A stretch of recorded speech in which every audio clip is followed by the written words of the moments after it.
Good morning, सुप्रभात, वंदे मातरम, जय हिंद। सभी साथियों को सुप्रभात। साथियों, आप सबकी आग्रह पर हम एमसीक्यूज चर्चा कर रहे हैं। ठीक है, एमसीक्यूज की कड़ी में आज फिर से हम कुछ महत्वपूर्ण जो प्रीवियस ईयर में पूछे गए एमसीक्यूज को लेकर हाजिर हैं। साथियों, आज का जो सेशन है एमसीक्यूज पर रहेगा और कल का सेशन हम कोशिश करेंगे एमसीक्यूज पर अंतिम रखने की। उसके बाद जो है तुरंत हम पर्यावरण अध्ययन का जो शिक्षण शास्त्र है उन पर चर्चा करेंगे। पर्यावरण को हम पूरा कवर कराने वाले हैं इसके जस्ट बाद वाली क्लासेस में।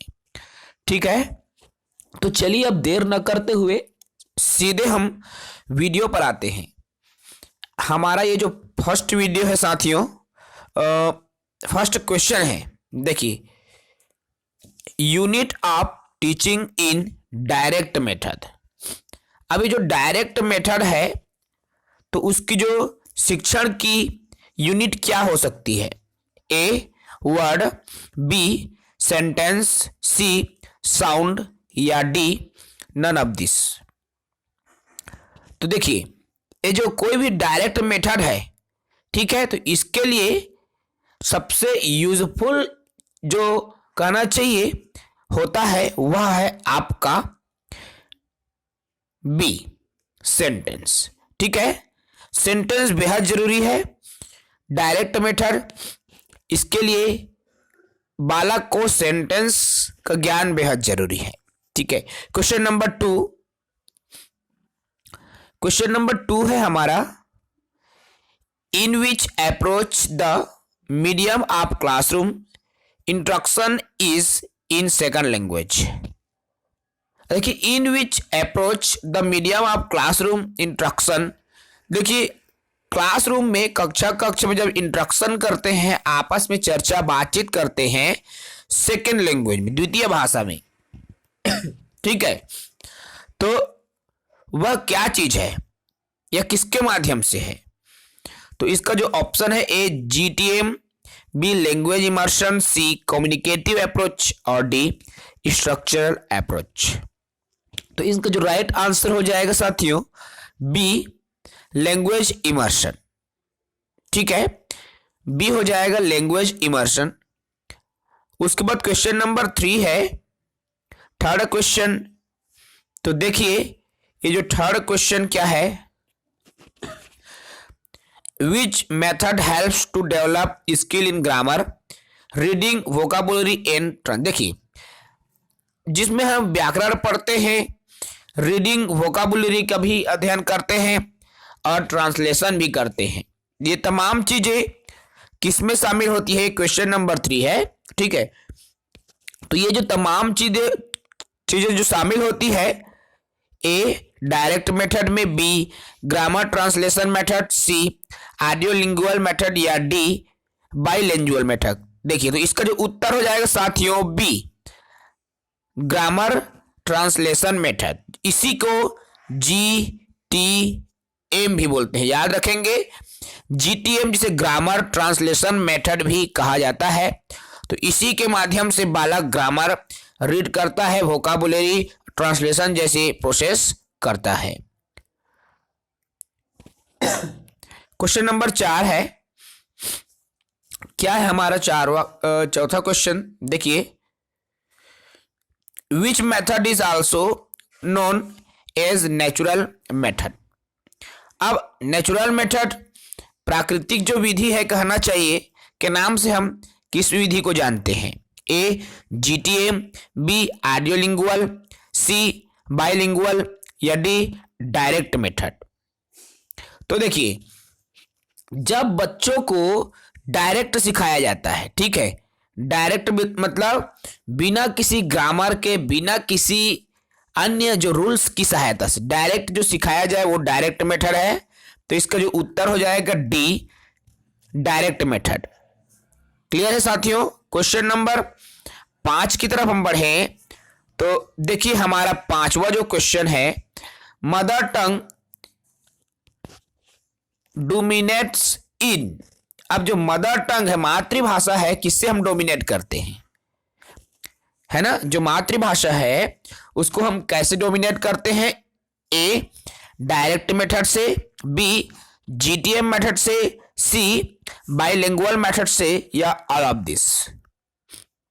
अब देखिए ये जो मदर टंग है, मातृभाषा है, इसके जो आंसर है क्या हो जाएगा, direct method, grammar translation method. देखिए grammar translation method, direct method, इनमें से उत्तर हो जाएगा बी ग्रामर ट्रांसलेशन मेथड। ऐसा क्यों, यहां पर डायरेक्ट मेथड भी आना चाहिए लेकिन ग्रामर ट्रांसलेशन मेथड क्यों आ रहा है। तो देखिए दोस्तों, जब हम कहना चाहिए मातृभाषा में बोल रहे हैं तो क्या है, वो सेंटेंस ऑलरेडी बन रहा है, उसमें रूल्स ऑलरेडी लग रहे हैं, है ना, हर चीजें ऑलरेडी उसमें उपयोग हो रहा है, तो इसलिए क्या है जीटीएम मेथड उसमें आएगा।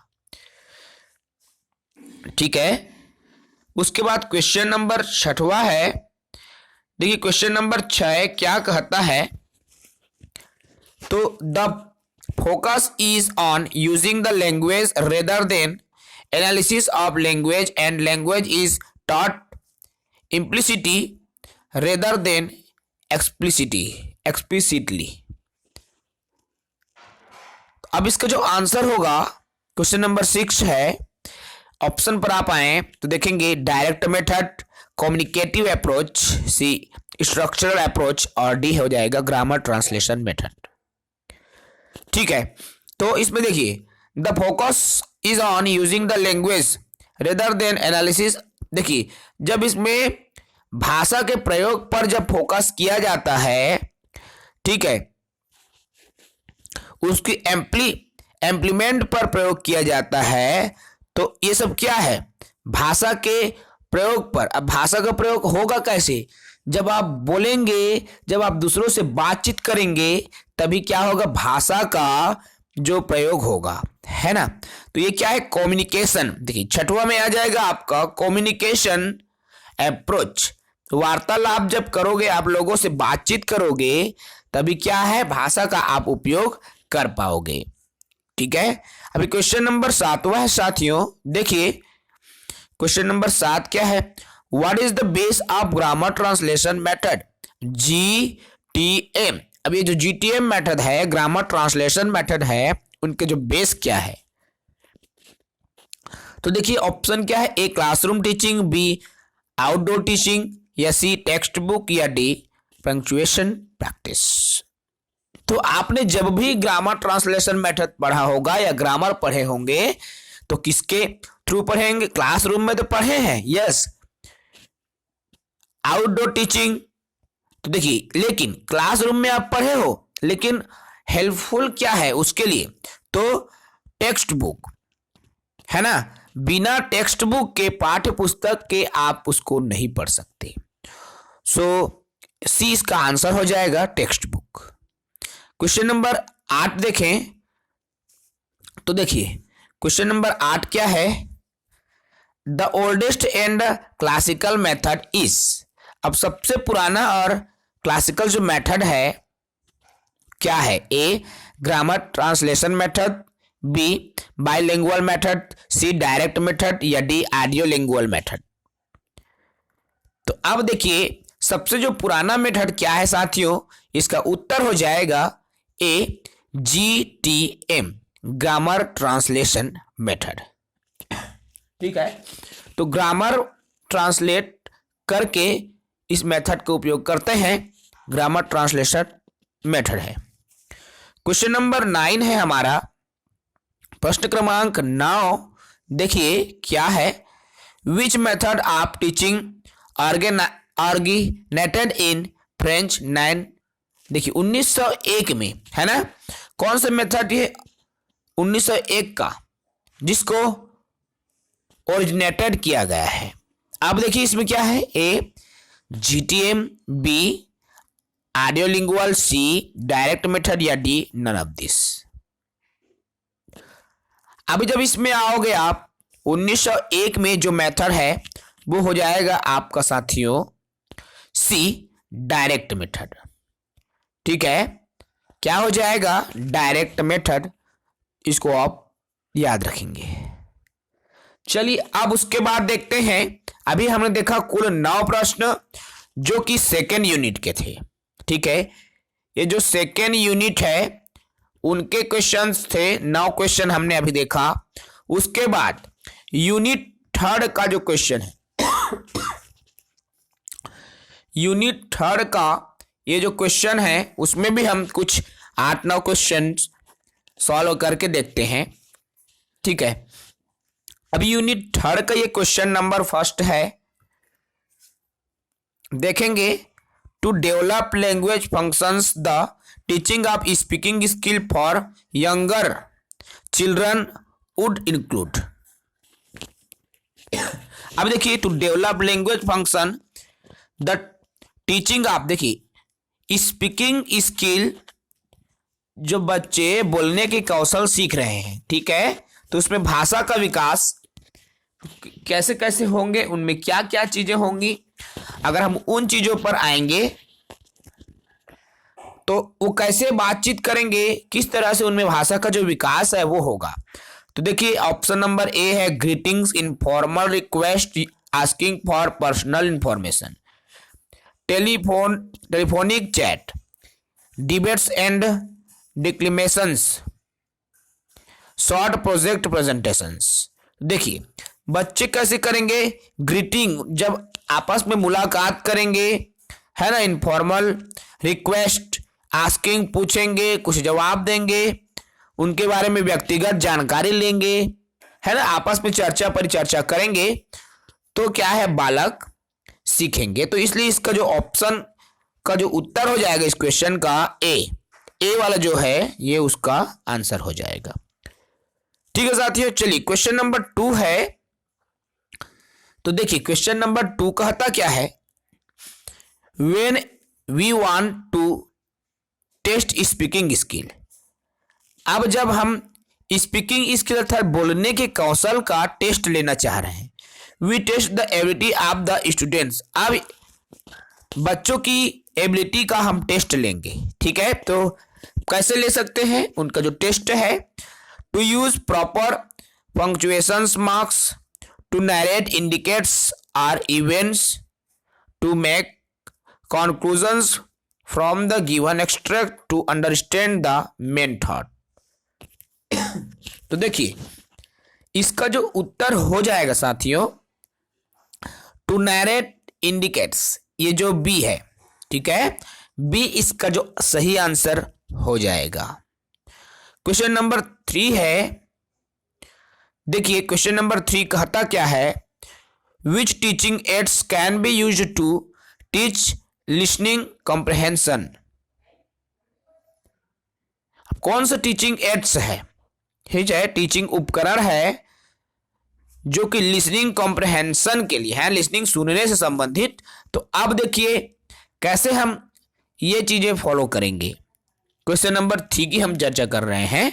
इसमें ऑप्शन है text book, word charts, tape recorder और पिक्चर चार्ट्स। अब यहां सुनने के लिए ना इसी छोटे से बिंदु को आप याद रखेंगे, छोटे से लेटर है उसको आप याद रखिए।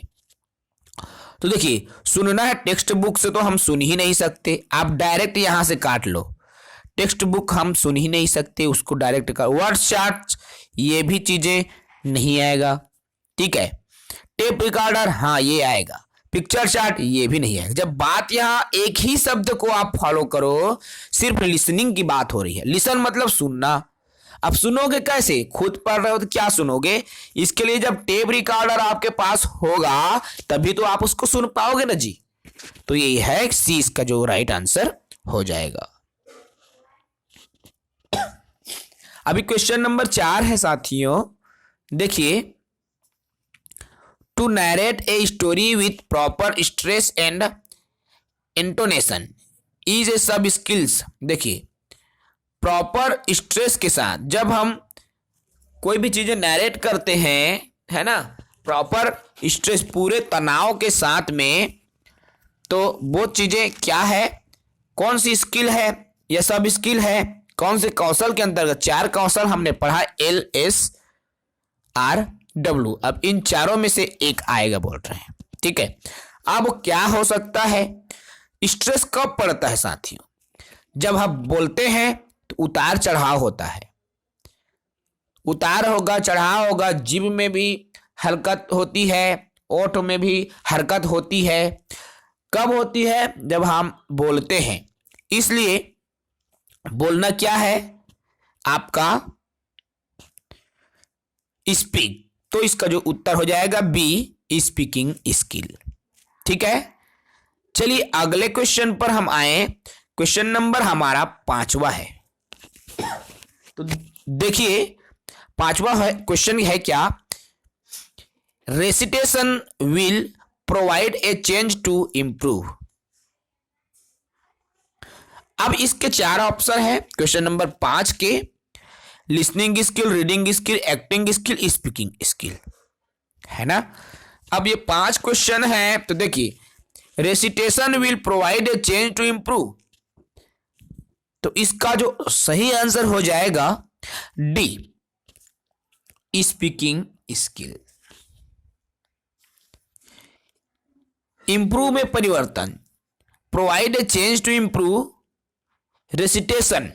ठीक है, आप इसको बिल्कुल एक टू वर्ड पर आप फोकस करें साथियों, तो हर चीजें आपका क्लियर हो जाएगा। कहना क्या चाहते हैं, सभी की मीनिंग आपको पता हो ये जरूरी नहीं है।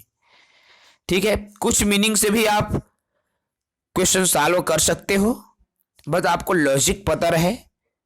क्वेश्चन नंबर 6 है, pronunciation of students can be tested through, Khalistan दिया गया है इसमें। देखिए टाइप क्वेश्चंस, कौन से टाइप जो क्वेश्चंस है, प्रोनाउंसिएशंस ऑफ स्टूडेंट, बच्चों के जो प्रोनाउंसिएशन करता है, उच्चारण करता है, ठीक है, कैन बी टेस्ट, हम कैसे कहना चाहिए, टेस्ट हो सकता है, बच्चों के उच्चारण का टेस्ट कैसे हो सकता है, कौन से टाइप के क्वेश्चन जब बालकों को देंगे तो हो सकता है, ये क्वेश्चन है।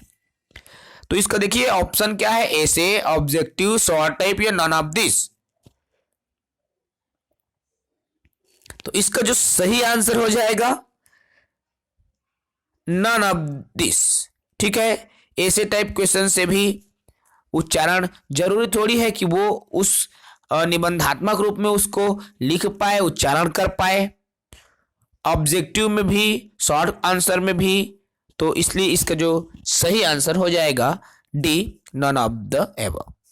क्वेश्चन नंबर 7 है, which of the following factors influence our choice of words when we speak to someone.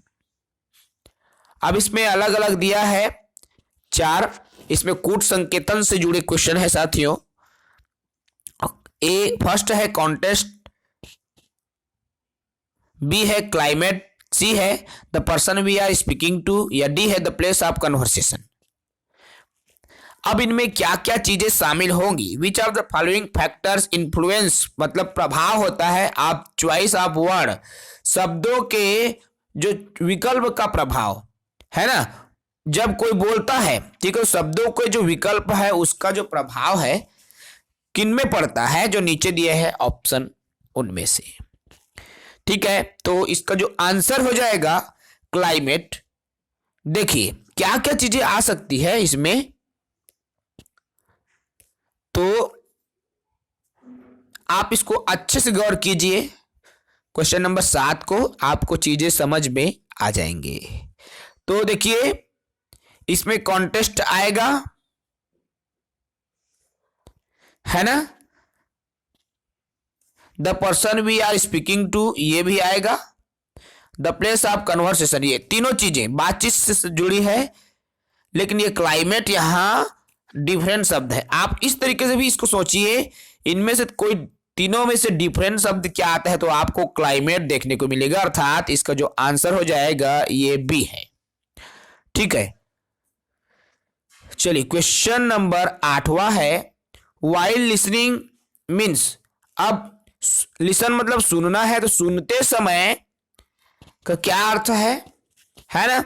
अब सुनते समय होना क्या है, तो उसको देखिए, when student are listening for pleasure, मनोरंजन के लिए, खुशी के लिए यदि वह सुन रहा है। When student are listening to recording of a natural converse, natural converse प्राकृतिक जब बातचीत वार्तालाप करते हैं उसके लिए भी। यह थर्ड है where the student attempt a listening test task, ठीक है। यह चौथा है when a listening activity in introduced.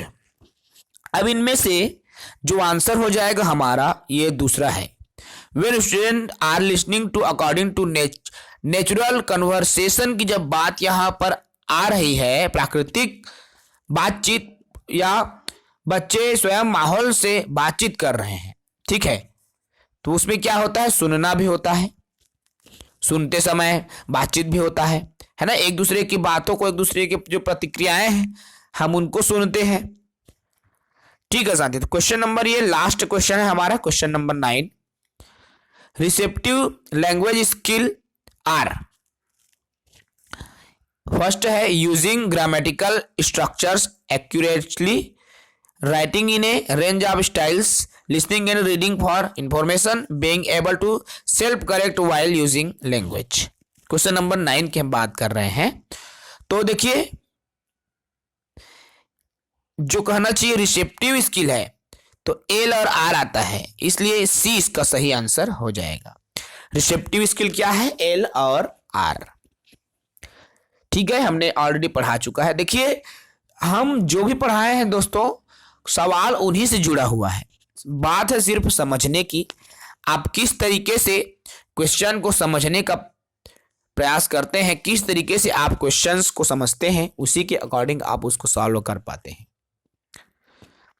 छोटी छोटी जो मीनिंग्स हैं आप उनको याद रखेंगे तो आपका इंग्लिश शिक्षण शास्त्र बहुत ही आसानी से सॉल्व होगा साथियों। इसलिए आप बेहतर तरीके से उसको समझने का प्रयास करें ताकि आप उसको बेहतर तरीके से सॉल्व कर पाएं, अच्छे मार्क्स के साथ आप उसको सॉल्व कर पाएं। इस वीडियो में इतना ही। कल का हमारा जो सेशन है लास्ट रहेगा साथियों, उसके बाद हम पर्यावरण स्टार्ट करेंगे। जय हिंद।